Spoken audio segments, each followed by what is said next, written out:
Hello friends, welcome to back my YouTube channel मिसल classes.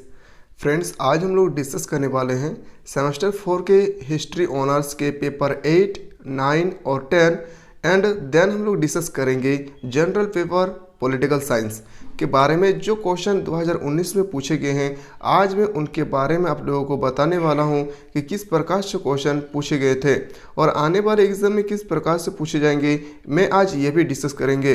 तो friends, अगर आप मेरे चैनल पर नए आए हैं तो वीडियो को पहले सब्सक्राइब करें, लाइक करें और ज़्यादा से ज़्यादा हो सके तो अपने फ्रेंड को शेयर करें। फ्रेंड्स, मैं जिस एरिया में रहता हूं उस एरिया में वॉइस पोल्यूशन यानी बोल सकते हैं फ्रेंड्स कि नॉइज़ पोल्यूशन, जिसमें आवाज़ बहुत ज़्यादा आता है, तो आप लोग आवाज़ को पर फोकस ना करें, आप लोग क्वेश्चन की ओर फोकस करें। तो चलिए फ्रेंड्स, हम लोग बिना देर किए देखते हैं कोर 8। जो कोर 8 में देखते हैं फ्रेंड्स कि किस प्रकार से क्वेश्चन एग्जाम में पूछे गए थे। कोर 8 के बाद हम लोग डिस्कस करेंगे फ्रेंड्स 9, देन हम लोग डिस्कस करेंगे पेपर 10। पेपर 10 के बाद डिस्कस करने के बाद हम लोग देन डिस्कस करेंगे friends general paper political science के बारे में भी डिस्कस करेंगे।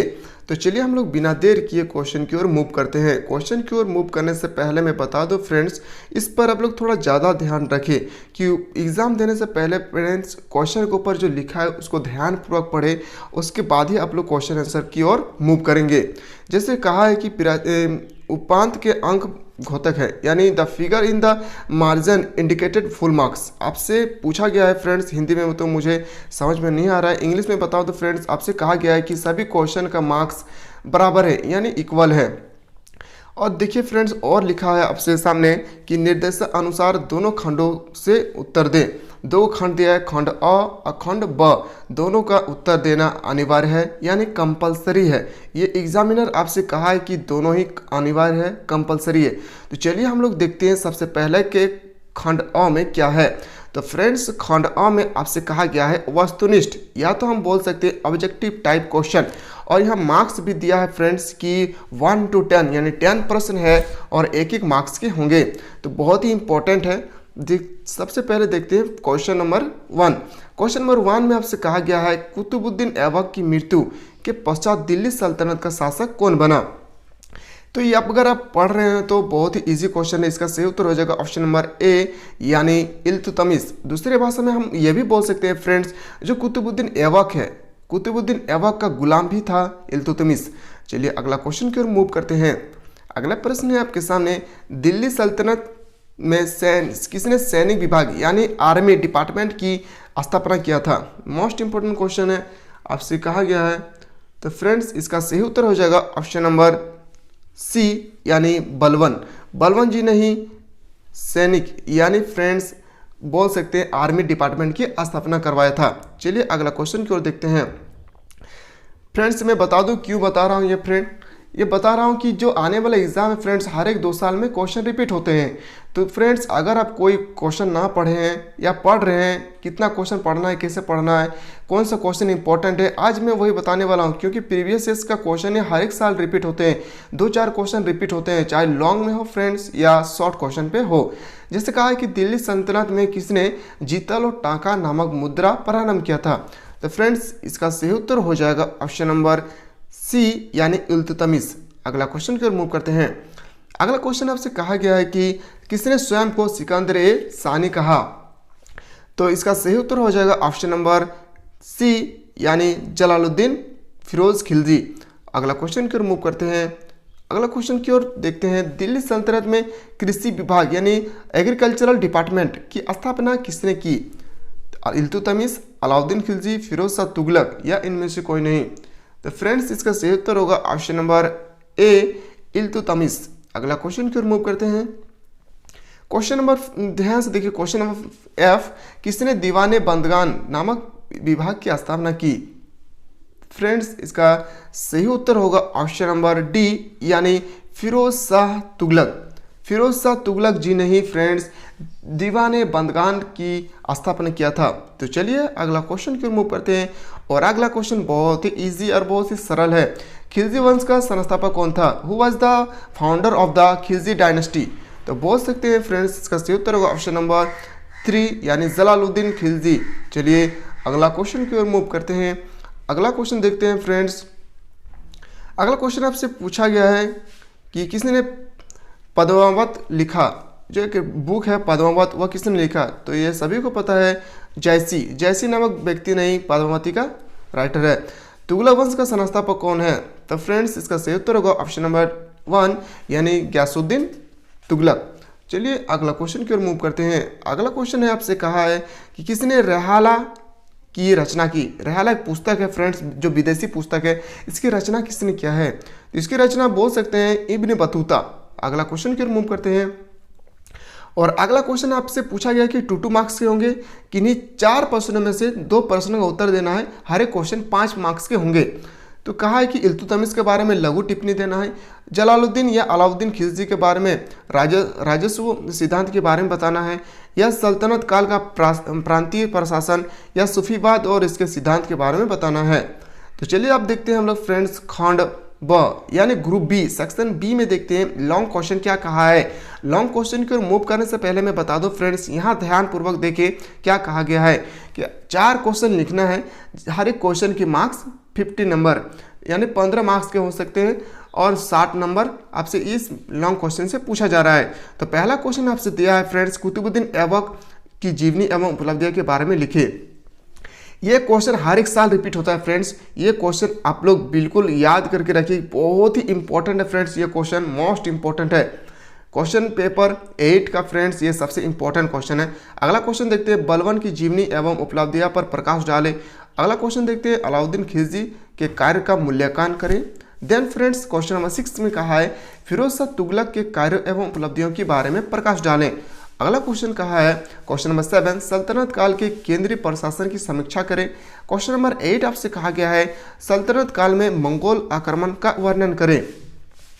देन आपसे कहा गया फ्रेंड्स, क्या कहा है कि क्वेश्चन नंबर 9 कहा है, भक्ति आंदोलन पर एक संक्षिप्त निबंध लिखे। यह आपसे कहा गया है कि सल्तनत कालीन कला एवं स्थापत्य पर प्रकाश डालें। 10 क्वेश्चन में से किन्हीं 4 प्रश्नों का उत्तर देना है फ्रेंड्स, और 4 में से आपका हर एक क्वेश्चन का आंसर इक्वल होना चाहिए, क्योंकि आपका इक्वल मार्क्स भी है।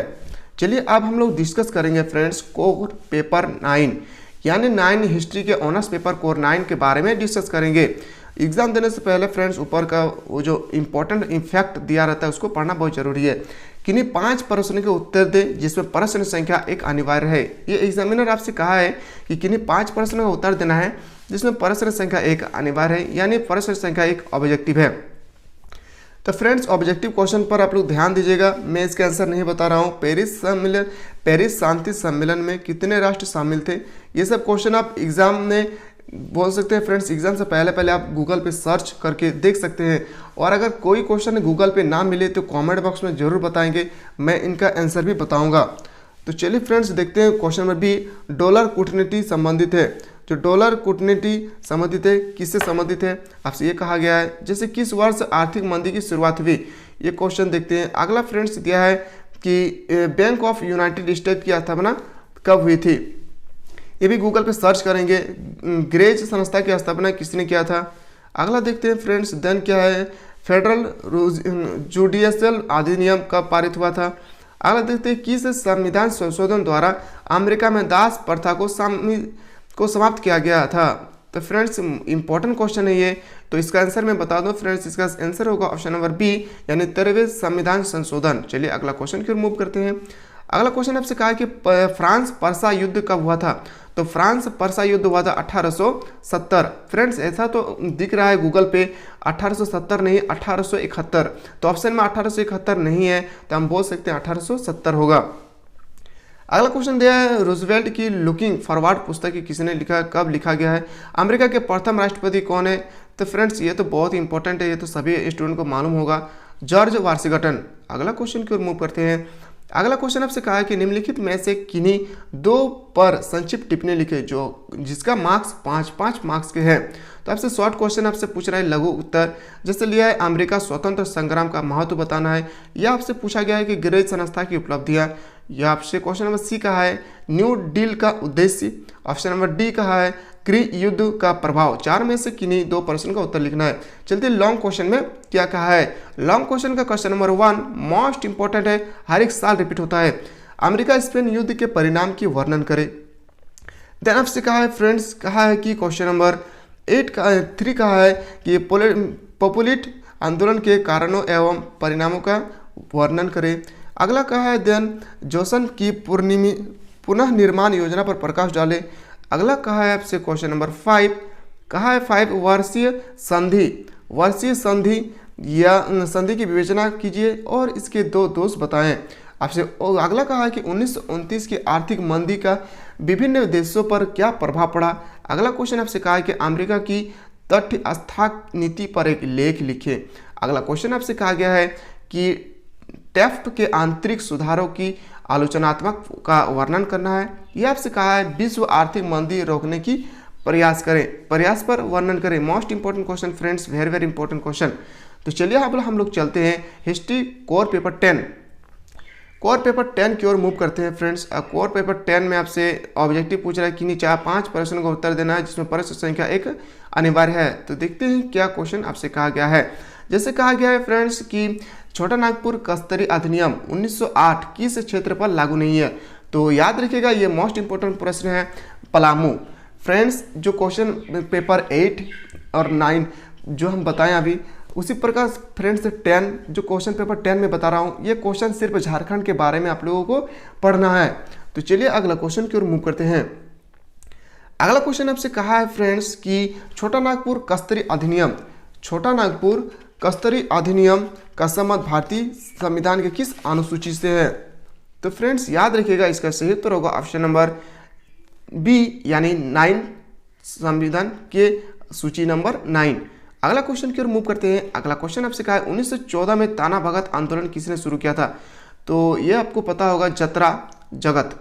अगला क्वेश्चन की ओर मूव करते हैं। अगला क्वेश्चन है आपसे यह फ्रेंड्स, कहा गया कि टाना भगत आंदोलन का सबसे पवित्र दिन इनमें से कौन सी नहीं है। तो मैं बता दूं, इसका सही उत्तर होगा ऑप्शन नंबर डी यानी 2 अक्टूबर। अगला क्वेश्चन की ओर मूव करते हैं। हजारीबाग जिला कांग्रेस कमेटी की गठन कब किया गया था। तो याद रखिएगा फ्रेंड्स, इसका सही उत्तर होगा 1922 यानी ऑप्शन नंबर 3 1922। अगला क्वेश्चन की ओर मूव करते हैं। झारखंड का ज्योतिन बाग किसे कहा जाता है। तो याद रखिएगा फ्रेंड्स, इसका आंसर आप गूगल पे सर्च करके देखेंगे कि इसका आंसर क्या है। तो चलिए अगला क्वेश्चन की ओर मूव करते हैं। अगला क्वेश्चन, सरस्वती देव का मुख्य कार्य क्षेत्र कहाँ था। तो फ्रेंड्स इसका सही उत्तर हो जाएगा ऑप्शन नंबर 3 यानी हजारीबाग। अगला क्वेश्चन की ओर मूव करते हैं। अगला प्रश्न आपसे कहा है कि गांधी जी ने संत कोलंबा कॉलेज में कब भाषण दिया था। तो फ्रेंड्स इसका सही उत्तर होगा ऑप्शन नंबर डी यानी 1928 ईस्वी में ही गांधी जी ने संत कोलंबा कॉलेज में भाषण दिया था। अगला क्वेश्चन की ओर मूव करते हैं। अगला क्वेश्चन है, किस नेता को छोटा नागपुर केसरी के नाम से जाने जाते हैं। छोटा नागपुर केसरी के नाम से किसे जाने जाते हैं। तो फ्रेंड्स याद रखिएगा, इसका सही उत्तर होगा ऑप्शन नंबर 1 यानी राम नारायण सिंह को छोटा नागपुर का केसरी कहा जाता है। अगला क्वेश्चन की ओर मूव करते हैं। आदिवासी महासभा का गठन कब किया गया था। तो आदिवासी महासभा का गठन किया गया था फ्रेंड्स, याद रखिएगा ऑप्शन नंबर डी 1938। चलिए अगला क्वेश्चन की ओर मूव करते हैं। अगला क्वेश्चन आपसे कहा है, निम्नलिखित में से किन्हीं 2 प्रश्नों का उत्तर दें। आपसे 5-5 मार्क्स के 2 क्वेश्चन आपसे पूछे रहे हैं। जैसे कहा है कि छोटा नागपुर कस्तरी अधिनियम 1903 के बारे में बताना है, सिंहभूम में असहयोग आंदोलन के बारे में बताना है, किया आपसे कहा है हजारीबाग में भारत छोड़ो आंदोलन का स्वरूप बताना है। देन आपसे पूछा गया है झारखंड में नामधारी संगठन के बारे में बताना है। उसके बाद फ्रेंड्स आपसे कहा गया है क्वेश्चन नंबर 2 में कहा है छोटा नागपुर कस्तरी अधिनियम 1908 की व्याख्या करें। क्वेश्चन नंबर पेपर 8, पेपर 9 और पेपर 10 का ये सबसे इंपॉर्टेंट क्वेश्चन है friends. Question number 2 paper number 10 का सबसे इंपॉर्टेंट क्वेश्चन है। और क्वेश्चन नंबर 3 यानी टाना भगत आंदोलन पर एक निबंध लिखिए, मोस्ट इंपॉर्टेंट क्वेश्चन है फ्रेंड्स। इस सब को दोनों को आप लोग फ्रेंड्स याद रखिए, एग्जाम देने से पहले ये क्वेश्चन हर एक साल रिपीट होते हैं। अगला प्रश्न के हम लोग चलते हैं। अगला प्रश्न है, असहयोग आंदोलन में हजारीबाग की भूमिका पर प्रकाश डालें। देन आपसे कहा गया कि सभी ने अवज्ञा आंदोलन में पलामू की भूमिका पर प्रकाश डालें। देन आपसे कहा गया कि रांची एवं धनबाद में झारखंड भारत छोड़ो आंदोलन के दौरान हुई घटनाओं पर प्रकाश डालें। देन आपसे कहा गया है कि रामगढ़ कांग्रेस अधिवेशन पर प्रकाश डालें। अगला क्वेश्चन आपसे कहा गया कि झारखंड आंदोलन के क्या कार्य थे, इसकी व्याख्या करें। अगला प्रश्न आपसे कहा है फ्रेंड्स क्वेश्चन नंबर 9 और लास्ट है फ्रेंड्स, कहा है झारखंड अधिनियम में विभिन्न अस्थायी राजनीतिक दलों की भूमिका की विवेचना करें। ये फ्रेंड्स हम लोग अभी डिस्कस किए कोर 9, 8 और 10। अब हम लोग डिस्कस करेंगे पेपर नंबर जनरल यानी पॉलिटिकल साइंस में भी किस प्रकार से क्वेश्चन पूछे गए थे हम लोग अभी डिस्कस करने वाले हैं। तो चलिए हम लोग देखते हैं general paper political science, semester 4 के पॉलिटिकल साइंस जनरल पेपर 2019 में किस प्रकार से पूछे गए थे। तो एग्जाम देने से पहले मैं फ्रेंड्स मैं बता दूं, सबसे पहले ये पढ़ना है आपको कि किन्हीं 4 प्रश्न का उत्तर देना है, जिसमें से प्रश्न संख्या 1 कंपलसरी है यानी अनिवार्य है, आपको हर हाल में बनाना है। तो देखिए फ्रेंड्स, आपसे प्रश्न नंबर 1 में कहा है कि ऑब्जेक्टिव दिया गया है और 4 प्रश्न है कि नहीं, एक प्रश्न का आंसर सही होगा तो उसको आपको क्लिक करना है। तो सबसे पहला क्वेश्चन है संयुक्त राष्ट्र संघ के मौलिक सदस्यों की संख्या कितनी है। तो फ्रेंड्स मौलिक सदस्यों की संख्या याद रखिएगा, मैं बता दूं इसका आंसर 45 बिल्कुल नहीं होगा, इसका आंसर होगा फ्रेंड्स 50। जो 1945 के 24 अक्टूबर 1945 के समय जब गठन हुआ था यूएनओ का, उस समय मौलिक सदस्यों की संख्या फ्रेंड्स 50 थे। तो कोई भी ऑप्शन में आज तक जितना भी एग्जाम हुआ है यूनिवर्सिटी में, या तो हम बोल सकते हैं बीबीएम के यू के यूनिवर्सिटी में जितना भी एग्जाम हुआ है फ्रेंड्स, अभी तक कोई भी ऑप्शन में जितना बार पूछा गया है एक भी ऑप्शन में 50 आंसर नहीं देता है। तो फ्रेंड्स मैं बता दूं इसका आंसर, अगर क्वेश्चन में आपसे अगर एग्जाम में इस तरह का क्वेश्चन पेपर में आ जाए तो इसका आप बिल्कुल बंद करके दोस्तों इसका सही उत्तर मारिएगा। ऑप्शन नंबर 3 यानी 51 इसका ओरिजिनल ऑप्शन है फ्रेंड्स। इसका ओरिजिनल आंसर होना चाहिए 50, लेकिन ऑप्शन में है नहीं तो 51 मार के आप चले आइए, बिल्कुल इसका सही उत्तर होगा। तो चलिए अगला क्वेश्चन की ओर मूव करते हैं। अगला क्वेश्चन आपसे कहा निम्नलिखित में से कौन 1945 में यूएनओ का सदस्य नहीं था। तो याद रखिएगा फ्रेंड्स, जो बांग्लादेश है ये यूएनओ का सदस्य नहीं था 1945 में। अगला क्वेश्चन की ओर मूव करते हैं। अगला क्वेश्चन आपसे कहा है कि परमाणु अप्रसार संधि एनपीटी के अंतर्गत कितने परमाणु सशस्त्र राज्य सम्मिलित थे। तो याद रखिएगा ऑप्शन नंबर 2 5 बोल सकते हैं फ्रेंड्स। आपसे यह भी पूछा जा सकता है कि कौन कौन शामिल हो सकते हैं। तो याद रखिएगा फ्रांस, ब्रिटेन, अमेरिका, रूस और एक फ्रेंड्स फ्रांस। याद रखिएगा 5 है जो एनपीटी में परमाणु सशस्त्र के अधीन माने जाते हैं। चलिए अगला क्वेश्चन की ओर चलते हैं। अंतर्राष्ट्रीय न्यायालय का मुख्यालय कहाँ है। अंतर्राष्ट्रीय न्यायालय का मुख्यालय है द हैग। अगला क्वेश्चन की ओर मूव करते हैं। अगला क्वेश्चन है वेरी इंपॉर्टेंट क्वेश्चन फ्रेंड्स, अंतर्राष्ट्रीय न्यायालय में जजों की संख्या कितनी है। तो जजों की संख्या होगा फ्रेंड्स 15 यानी 15।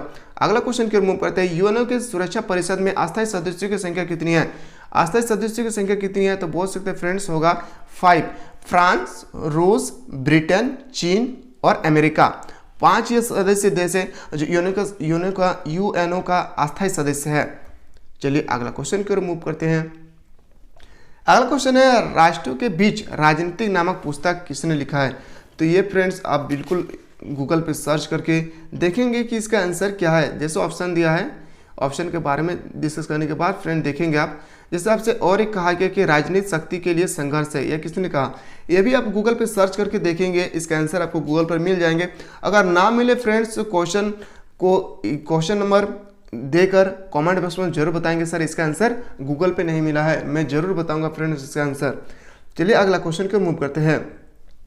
अगला क्वेश्चन है फ्रेंड्स, इस संयुक्त राष्ट्र संघ की आधिकारिक भाषा कितनी है। तो याद रखिएगा वेरी इंपॉर्टेंट क्वेश्चन है। क्वेश्चन नंबर फ्रेंड्स याद रखिएगा इसका सही उत्तर होगा 6। अगला क्वेश्चन की ओर मूव करते हैं। क्वेश्चन नंबर फ्रेंड्स 10, अंतर्राष्ट्रीय श्रमिक संगठन का मुख्यालय स्थित है। तो याद रखिएगा इसका सही उत्तर हो जाएगा ऑप्शन नंबर 2 यानी जेनेवा। जेनेवा में ही अंतर्राष्ट्रीय श्रमिक संगठन का मुख्यालय अवस्थित है। चलिए अगला क्वेश्चन की ओर मूव करते हैं। और अगला क्वेश्चन आपसे कहा गया कि इन्हीं 2 प्रश्नों का उत्तर देना है जो 5-5 मार्क्स के होंगे। सुरक्षा परिषद, राष्ट्रीय हित, आतंक का संतुलन, बैलेंस ऑफ टेररिज्म या तो कोल्ड वार के बारे में आपको पूछा गया है। तो चलिए फ्रेंड्स अगला देखते हैं क्वेश्चन, लॉन्ग क्वेश्चन की ओर हम लोग मूव करते हैं। और इसीलिए आज मैं बता रहा हूँ फ्रेंड्स लॉन्ग क्वेश्चन जो बहुत ही इंपॉर्टेंट है। अंतर्राष्ट्रीय राजनीति की परिभाषा दे एवं इसके अध्ययन क्षेत्र की विवेचना करें। सबसे पहले इंपॉर्टेंट क्वेश्चन यह बनता है जो हर एक साल रिपीट होता है फ्रेंड्स। अगला क्वेश्चन आपसे कहा है कि मार्गनाथाउन के यथार्थवादी सिद्धांत की आलोचनात्मक विवेचना कीजिए। देन आपसे कहा है फ्रेंड्स, आपसे कहा है कि जो राष्ट्रीय शक्ति की परिभाषा एवं इसके विभिन्न स्वरूपों की विवेचना करें। वेरी वेरी इंपॉर्टेंट क्वेश्चन है फ्रेंड्स, ये मोस्ट इंपॉर्टेंट क्वेश्चन है। तो अगला क्वेश्चन दिया है कि क्वेश्चन 5 में कहा है फ्रेंड्स, राष्ट्रहित क्या है? राष्ट्रहित की अभिवृद्धि के विभिन्न उपकरणों की विवेचना कीजिए। देन आपसे कहा गया है निःशस्त्रीकरण का अर्थ स्पष्ट करते हुए इसकी आवश्यकता की वर्णन कीजिए। देन आपसे कहा है क्वेश्चन नंबर 7 जो सबसे इंपॉर्टेंट है फ्रेंड्स, वेरी वेरी इंपॉर्टेंट, विश्व शांति की स्थापना में संयुक्त राष्ट्र संघ की भूमिका के परीक्षण करें या व्याख्या करें या वर्णन करें। यह क्वेश्चन हर एक साल रिपीट होता है फ्रेंड्स, बहुत ही इंपॉर्टेंट है। अगला क्वेश्चन की ओर मूव करते हैं और यही लास्ट प्रश्न है, सामूहिक सुरक्षा के सिद्धांत की आलोचना करें। मोस्ट इंपॉर्टेंट क्वेश्चन फ्रेंड्स, इसको आप याद रखेंगे, वेरी वेरी इंपॉर्टेंट क्वेश्चन है। सामूहिक सुरक्षा के सिद्धांत की आलोचना की विवेचना करें। तो फ्रेंड्स आज हम लोग डिस्कस किए सेमेस्टर 4 के 2019 में किस प्रकार से क्वेश्चन पूछे गए थे। फ्रेंड्स अगर आप मेरे चैनल पर, मैं फिर से बता दूं, अगर आप मेरे चैनल पर नए आए हैं तो प्लीज़ करके सब्सक्राइब करें, क्योंकि फ्रेंड्स मैं कॉलेज और स्कूल से रिलेटेड हर एक डे वीडियो बनाता रहता हूं। और खास करके मेरा फोकस रहता है प्रीवियस ईयर्स, क्योंकि प्रीवियस ईयर्स से ही पता चलता है फ्रेंड्स कि आने वाले एग्जाम में किस प्रकार से क्वेश्चन पूछे जाएंगे। अगर आप लोग चाहते हैं कि 2020 में किस प्रकार से क्वेश्चन पूछे गए थे, तो वो क्वेश्चन आप लोगों को अगर चाहते हैं कि किस प्रकार से पूछे गए हैं तो कमेंट बॉक्स में जरूर बताएंगे फ्रेंड्स। तो चलिए हम लोग इसी प्रकार से यूनिवर्सिटी के सेमेस्टर 4 के 2019 के पेपर के बारे में डिस्कस करेंगे। तब तक के लिए दोस्तों अगला वीडियो में डिस्कस करेंगे। तब तक के लिए जय हिंद, जय भारत, वंदे मातरम।